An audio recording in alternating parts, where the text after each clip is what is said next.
Yeah. Hey, so I've been trying to percolate for the last couple hours what to say on Michelle Minute. I mean, I know what to say, but I'm trying to distill down this primary thought that I need to share tonight. So, my mother came to visit me tonight, or today, I guess. Um, she doesn't do that very frequently, and when she does, I know it's a reason. Um, I grew up in a really religious home. My mom is born again, turned her life over to Jesus or God when I was 7 years old. So I've only ever known my mother as a Christian woman. And as a Christian woman, of course, she has a very distinct opinion about her eldest child being gay.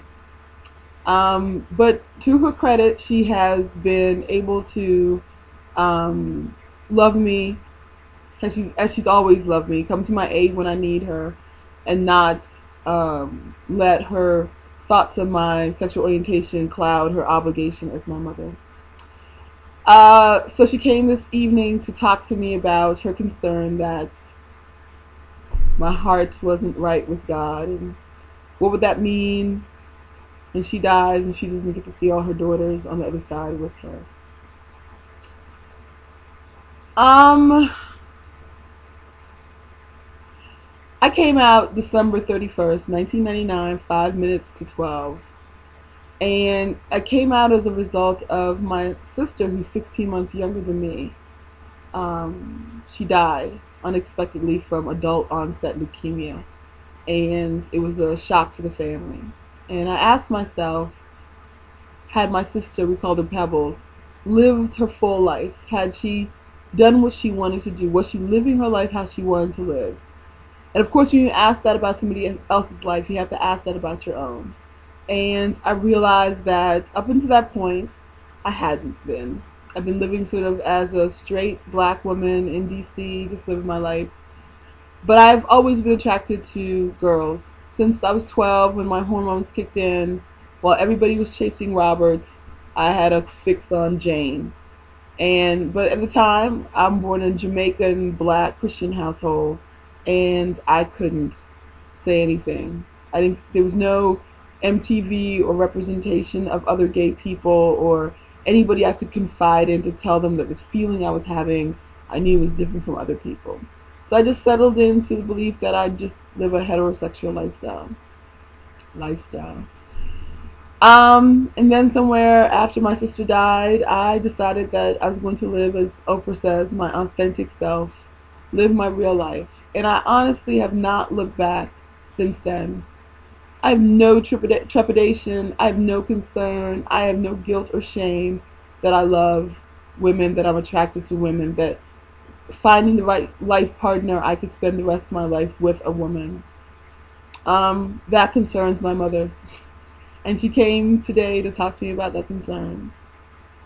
We talked about this issue for 4 hours, and I believe when she left here tonight at 9:30, we had an understanding that she had raised a good child who had done all the things she'd asked me to do: go to college, get a degree, get a master's, take on a vocation where I go out and try to help people be their best self. I've used my writing and my voice and Girl Child Press to tell people that they should tell their stories so we can hear them, so they can be represented. And so I told my mother whatever her concern was and whatever deal she was making with God, it didn't include me. Because the God that I'm dealing with, the God that I'm trying to have a relationship with, is not spiteful or vengeful or burning down Sodom and Gomorrah and smiting people. I'm not buying into that religion of fear. And so we agreed to disagree. And I walk away from that conversation with my mother knowing that she loves me and that she would die for me and she'd do anything for me. And she simply has a daughter that is gay. My mom often does prayer and counseling in churches, and she doesn't talk about the fact that I'm gay. She tells them that I'm a writer, she tells them I'm smart, she tells them I'm pretty, she tells them I'm brave and always out in the world, but she doesn't tell me that. Tell them that I'm gay. So I've encouraged her tonight that that be her testimony. That I have a gay daughter, and in my religious faith, that doesn't jive with me, but I haven't stopped loving this child.